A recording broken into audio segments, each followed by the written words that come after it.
What's good, combat sports fans? You already know what it is. It is Combat and Kick It with your host Bando. And why are we here? Because it is fight week. So let's just get straight into it. Let's jump right in. Let's go.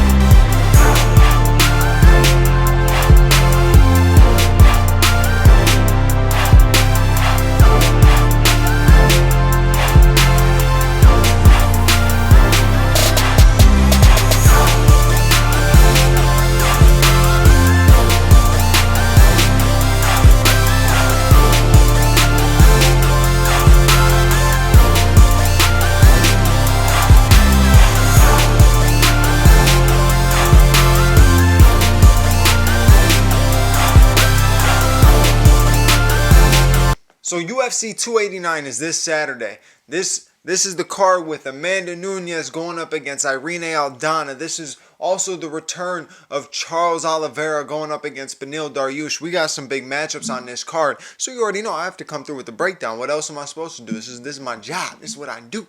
So let's get right into it. Let's talk about some shit. Let's talk about these fights. Let's see. Let's start with the undercard. Let's see who is on this undercard. On this prelims, you got Kyle Nelson going up against Blake Builder. So you got a Canadian going up against a guy from the U.S. Obviously, it's a Vancouver card, so I'm sure you're going to be seeing a lot of different Canadian fighters get a little bit of a push on this card. So that'll be cool to see. You got Ayman Zahabi, who is Faraz Zahabi's little brother, going up against Iorik Liang. Shit, man, dude, people with these names, guys gotta make them more, easy to pronounce. Like, dumb them down for people like me. I'm just not smart enough to say these names. But I'm sure that'll be a fun bantamweight matchup. You got Miranda Maverick going up against Jasmine Jasudavicius. Another Canadian fighter, but you already know Miranda Maverick, number 15 ranked women's flyweight in the world. She's very, very talented, very skilled. Had a couple setbacks, but hopefully she can get herself back in the groove here and get another big win under her name. You got Khalil Roundtree going up against Chris Daukaus. Chris Daukaus back at light heavyweight going up against Khalil Roundtree, so that could be a fun fight. I don't know why the UFC has Chris Daukaus ranked as number 13 light heavyweight, and Khalil Roundtree is also ranked number 13, so I don't know what's up with that. Probably a little error on the website, but that should be an interesting fight. Khalil Roundtree, man, he's had a big transformation once he started going over to Thailand, working with more of the Muay Thai background, and he's been chucking those Muay Thai kicks up, a lot of elbows. His style has changed a lot. He's very enjoyable to watch. Chris Daukaus had a couple setbacks at heavyweight, back down to light heavyweight. Let's see what he's going to do. He's coming in as the underdog, rightfully so, but should be a fun fight. Then you move into the middleweight, a good middleweight matchup to push guys into the top 10. You got Nasruddin Imavov going up against Chris Curtis. Chris Curtis just coming off of a loss against Kelvin Gastelum in a very close decision. Then you had Imavov, who just, who did Imavov fight just recently? I can't even think of who he fought just recently. Now I got to click on him. Look at me doing this every time. Okay, he lost to Sean Strickland. That's right. So, also coming off a loss. He's coming off a loss against Sean Strickland. So, both men need a win. Both men need a big win, and it is an important win because it pushes them back into the top 10 of the middleweight division. So, that should be a good fight. Expect fireworks from that one. Expect fireworks from the one opening the main card with Marc-Andre Barriault going up against Eric Anders. You already know. Anytime Eric Anders is in there, you are getting an exciting fight. The man comes and he comes swinging. He is ready to have a war with any fighter. It does not matter. Does not matter who it is. Every single time he is in there to put on an exciting fight. And I am definitely going to tune in for that one. Opening the main card. That's a fantastic fight for it. Marc-Andre Barriault coming off a good win too, from what I remember last, and he's a powerful dude. Another guy who is willing to get in there and scrap. You got two guys who not necessarily throw caution to the wind, but they throw a lot of power in every shot. So It's one of those ones that can have you on the edge of your seat. Someone can get knocked out, or you can get a 3-round little slugfest between these two. I could predict a possible fight of the night coming from that, but I can guarantee you this next fight will be fight of the night. Dan Ige versus Nate Landwehr. You already know, again, another man, anytime he is in there, it is exciting. Nate Landwehr, if you're not hip, go ahead and search that name up because you will thank me later. Every fight he has been exciting, and he is a character, man. He is a wild fighter, man. He is fun to watch. He's crazy when he gets the mic in front of him. He's just very exciting. And you already know, Dan 50K Ige, 100K Ige, 10,000K Ige, he gets all the bonuses. He's just a K Ige because he gets all the bonuses because he knocked motherfuckers out. That dude's got dynamite in his hands. I love watching Dan Ige fight. Very enjoyable. A very, very explosive, skilled featherweight that I feel every time he gets kind of close to pushing his way up, he ends up having a little bit of setback, but nothing to worry about. He's number 13th ranked featherweight in the world. Like I said, very explosive, very skilled. He's coming in as a big favorite, minus 245 over Nate Landwehr, the underdog, plus 205. But don't sleep. This one's going to be bringing sparks. Fireworks are going to fly. This is definitely going to be a fantastic fight. If you can bet on fight of the night, I would say bet on that to be fight of the night. But if you're trying to lock picks on this one, very tough one. I know the odds are leaning to Dan Ige because when you're talking from a more technical standpoint, Dan Ige is definitely the better fighter here. I think Dan has a better ground game, and Dan, like I said, his power, he's very explosive, but he's calm. He picks his shots. He's not stupid. He doesn't rush nothing. So I think he kind of has more of a veteran status going into this fight. But Nate throws caution to the wind, does not give a fuck, will take those shots, keep on pushing forward, and is also no bitch on the ground. So going to be a very, very fun fight. So make sure you tune into that one. Do not miss it. Going into the next fight, you got a welterweight matchup with Mike Malott going up against Adam. I don't know if it's Fugit or Fugit, but because of, like, how do you have a spelling of your last name like that? And we're not going to say Fugit. Fugit, bro. Adam Fugit. Because Adam's just like, yo, Fugit. Yo, so Mike Malott going up against Adam Fugit. Mike Malott, definitely a very talented fighter coming out of Canada. Very skilled prospect from what I remember. He's coming off of a win for sure. He's got 4 wins by knockout, 5 wins by submission, 9 first-round finishes. So, like I said, very, very skilled.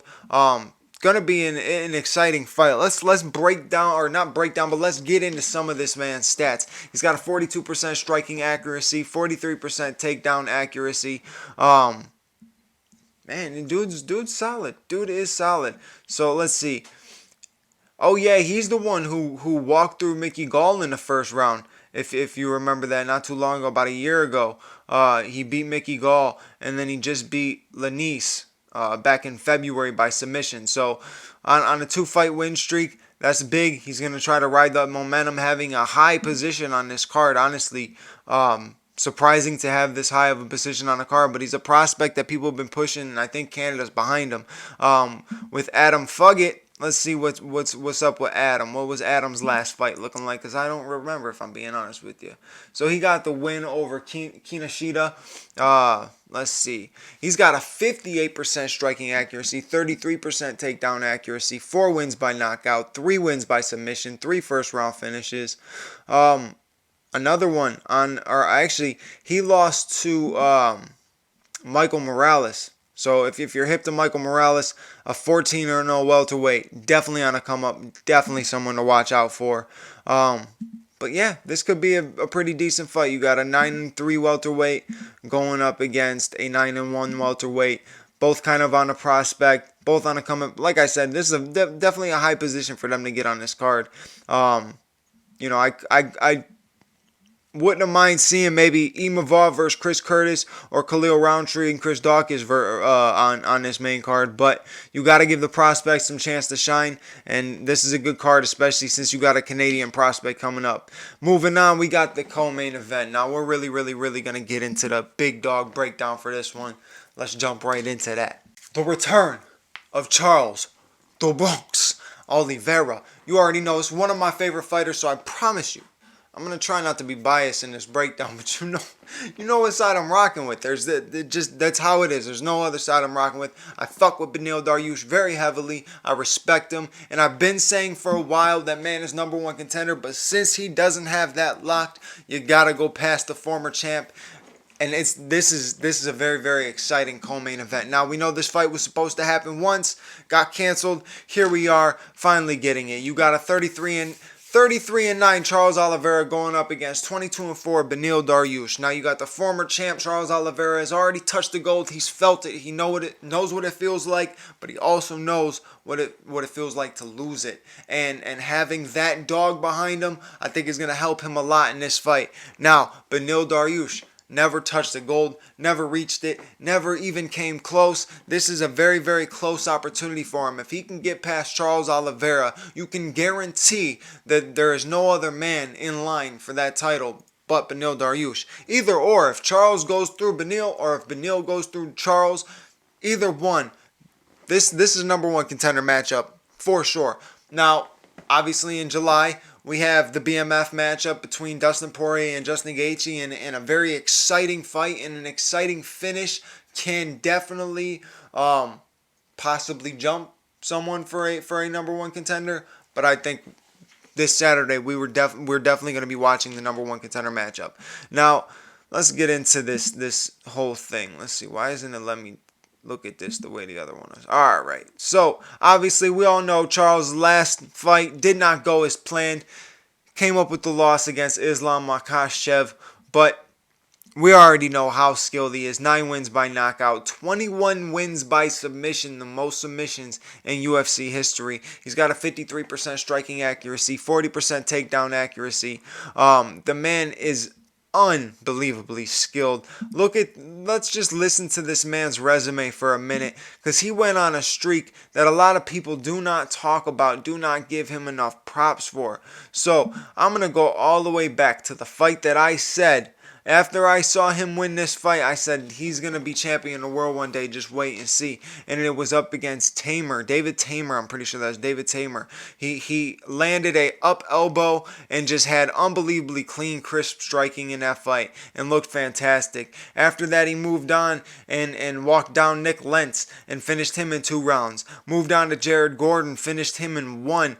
Then moved on to Kevin Lee. If you remember, him versus Kevin Lee was the first fight we had during COVID, no crowd in Brazil. Kevin Lee ended up falling to Charles Oliveira, got him in a guillotine choke, a beautiful guillotine choke. Charles Oliveira just looked fantastic that night too. He was aggressive, he was pushing the pace. Moved on to beating Tony Ferguson, Michael Chandler for the belt, defended against Dustin Poirier, beats Justin Gaethje, and unfortunately loses to Islam Makhachev. But man, oh man, what a run. And before these guys, that's just a quick run. He beat Jim Miller. He beat Giagos, who I'm not really hip to. He's beaten Clay Guida.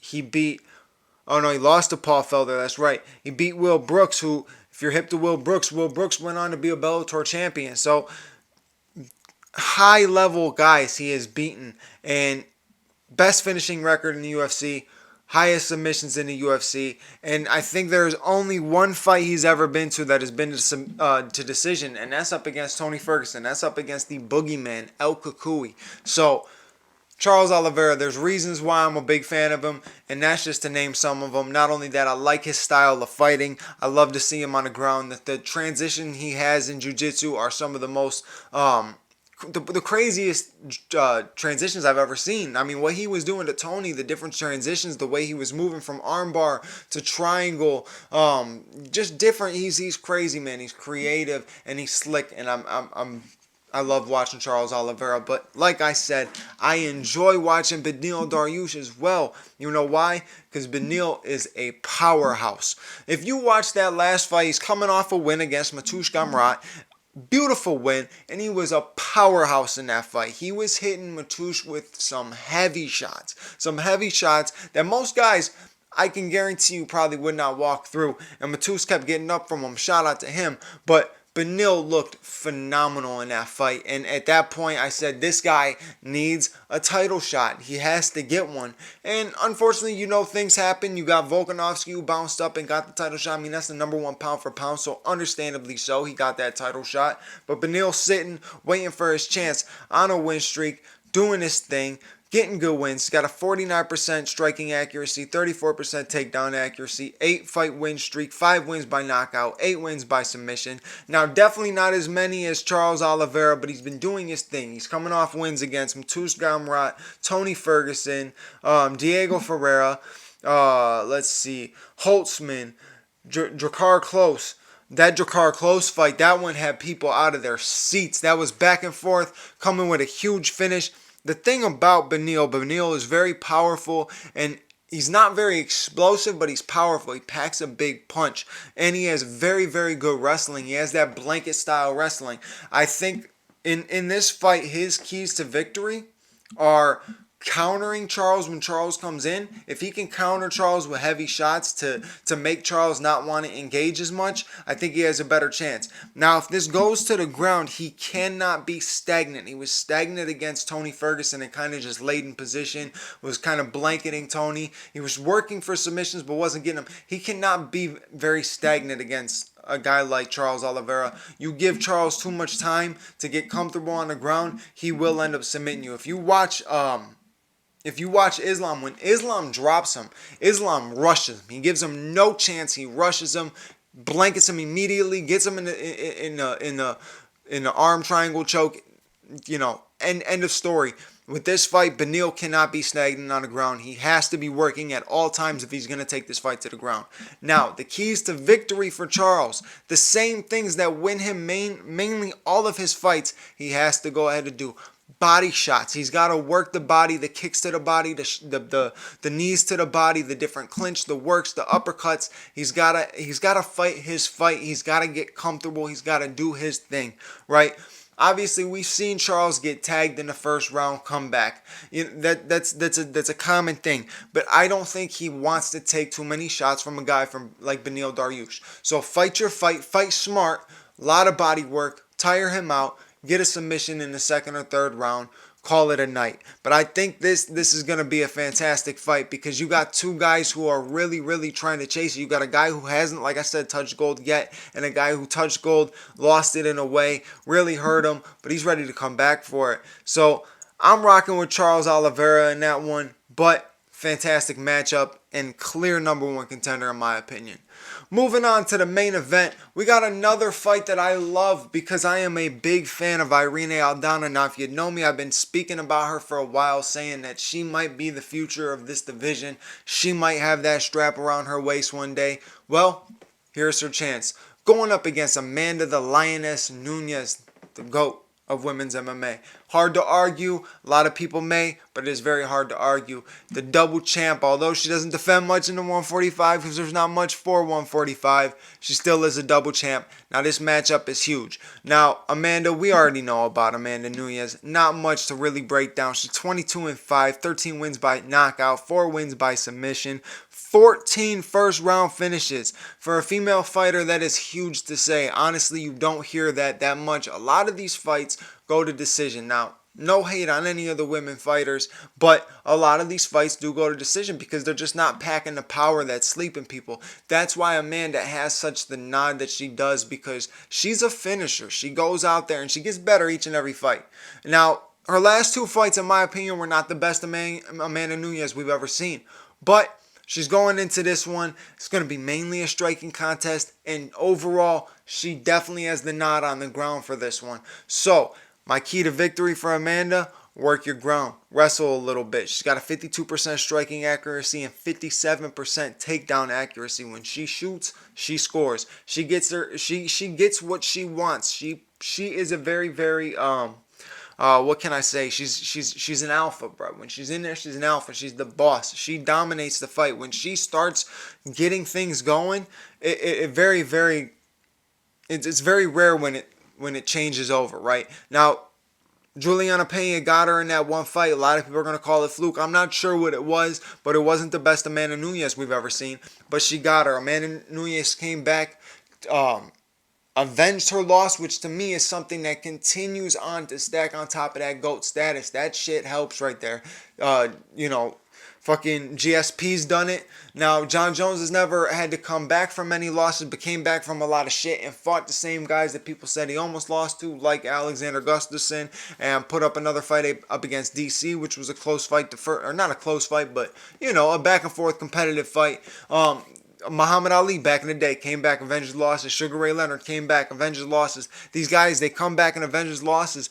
That's huge on the GOAT status, in my opinion. So, but Amanda's just got to stick to what she does best. Now, striking wise, this is a tough fight. This is a very, very tough fight. Irene Aldana packs some heat in her punches. Now, let's check out Irene Aldana. She's got 8 wins by knockout, 3 wins by submission, 9 first round finishes. She's 14-6. Now, she has a 40% striking accuracy, 50% takedown accuracy. She's not very much known for her jiu-jitsu or wrestling or anything like that, but it's there if she needs to use it. She's not scared to use it, and she has the skill when it comes down to it. I like Irene Aldana because I love her boxing. Her boxing is slick and she hits hard. When she finished Ketlin Vieira, I was like, oh shit, who is this? She could be a problem. And she is. She has caused problems for this division, and I think she's going to put on a fantastic fight going up against Amanda Nunes. Now, like I said, Amanda's key to victory, she's got to mix in the wrestling. Irene Aldana's key to victory, she's got to make it a problem every time they go to the ground. If she does get taken down, if she can't defend the takedowns, she's got to make Amanda pay, force the fight back up, and do work on the feet. She's got to be aggressive and do work on the feet. I think if she lands and she can get to Amanda early and break she could break a little bit of Amanda's confidence, I think Irene Aldana can have a fantastic night. I kind of want to see Irene win, but I'm overall leaning with Amanda just being the overall better fighter, being the champion, being in a position. But I can see a very, very exciting fight, and I'm actually, no offense to Juliana Pena, more excited for this fight than I was for that one. But overall, that's my breakdown of UFC 289. I appreciate you, as always, for listening. You know what to do with the YouTube stuff. Like, comment. I guess if you comment, it gets better with the algorithm. So comment. Say whatever the heck you want to say down there. I don't care if you dog me, if you love me, if you want to talk about fights, if you want to talk about stupid shit. Just make a comment. Get me in the algorithm. Let's get things flowing just so I can continue to push out this content and talk about fight stuff, because I know you like to hear it and you know I like to do it. So I appreciate you. Like I said, as always, like, comment, subscribe, hit the bell notification button. I forgot I had a joint.